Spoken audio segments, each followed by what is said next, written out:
Hello everyone, good morning. তো তোমরা সবাই কেমন আছো? আমি মোটামুটি ভালো আছি।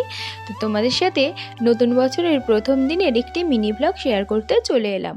তো প্রথমেই সবাইকে জানিয়ে দিই হ্যাপি নিউ ইয়ার। তো আমি কামনা করি যে নতুন বছর সবার ভালো কাটুক। যে 2025টা যা হয়েছে।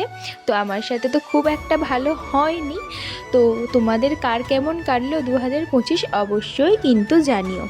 আমার কাছে জানো তো 2025টা সব থেকে আমি ছোটোবেলা থেকে এই 2025টা সব থেকে খারাপ বছর আমার কাছে, সব থেকে বাজে একটা বছর। কি আর বলবো, ওই বছরটাকে আমি মনেই রাখতে চাই না। তো যাই হোক, বাদ দাও। তো আজকে তোমাদের সাথে শেয়ার করতে চলে এলাম আমার আজকের কি রান্না বান্না হচ্ছে। তো আজকে নতুন বছরের প্রথম দিন, তাই তোমাদের দাদাভাই বাড়িতেই ছিল। ভাবলাম আজকে ভালো কিছু রান্না করা যাক। তো তার জন্যই যেই ভাবা সেই কাজ, চলে গিয়েছিলাম ঝটপট দুজনে বাজারে। তো আমার শরীর অসুস্থ, আমি যাই না বাজারে, তবু আজকের ভাবলাম একটু যাই, ঘুরেই আসি, কাছাকাছি যেহেতু আমাদের বাজারটা, তারই জন্য এনেছিলাম একটু চিকেন। তো ওইখানে দেখলে প্রথমেই ম্যারিনেশন করে নিয়েছিলাম। কি করব আজকে, তোমরা কি কেউ গেস করতে পারছো?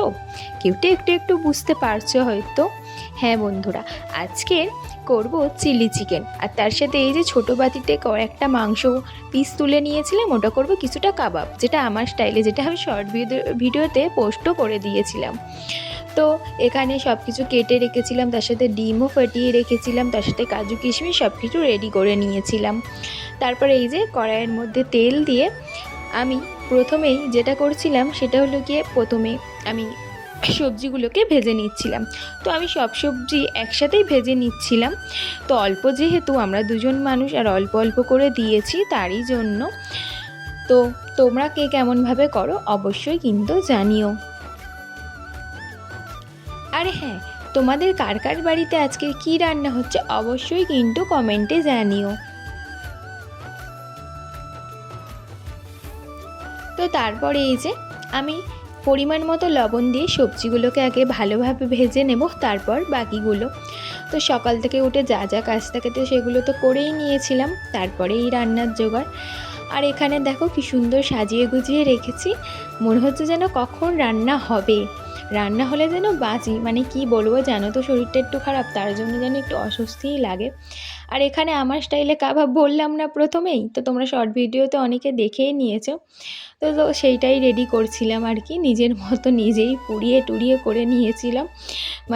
আমার কাছে তো কিছু ছিল না, তার কারণেই আমি কি আর করব, নিজের মতো নিজেই একটু বানিয়ে নিয়েছি। কিনতে গেলে তো এখন অনেক দাম বাবা, অত টাকা ওয়েস্ট করা যাবে না। টাকা যত পারবে সঞ্চয় করো, তার জন্যই আর কি এই কাজ। নিজের মতো করে নিয়েছি। দেখতে কিন্তু খুব খারাপ হয়নি, খেতেও কিন্তু খুবই টেস্টি হয়েছিল।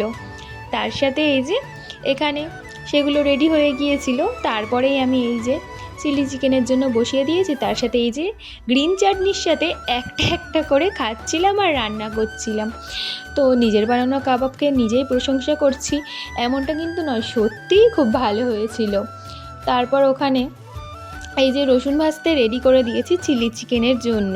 আমার ওখানে তো মাংসটা ভাজা রেডি হয়ে গিয়েছিল, তার জন্য এখানে ক্যাপসিকাম, ডুমো ডুমো করে কেটে রাখা পেঁয়াজ আর একটু কাঁচা লঙ্কা চিড়ে দিয়েছিলাম।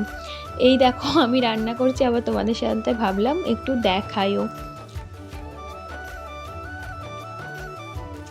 জানো বন্ধুরা, আমি এই প্রথমবারই চিলি চিকেন করছি, জানি না কেমন হবে। আর তার সাথে তোমাদের দেখিয়ে দিলাম যে আমার আগে যে কি বলবো, পকোড়া বলবো নাকি চিকেন, চিকেনগুলো ভেজে নিয়েছিলাম আর রেডিও হয়ে গিয়েছে। তো তোমাদের ভিডিওটা কেমন লাগলো অবশ্যই জানিও। আমার তো রান্না বান্না একদম শেষের দিকে, তাই আমি খেতে চলে যাই, নইলে ঠান্ডা হয়ে যাবে। আজকের মতো এইটুকুই কিন্তু, বাই।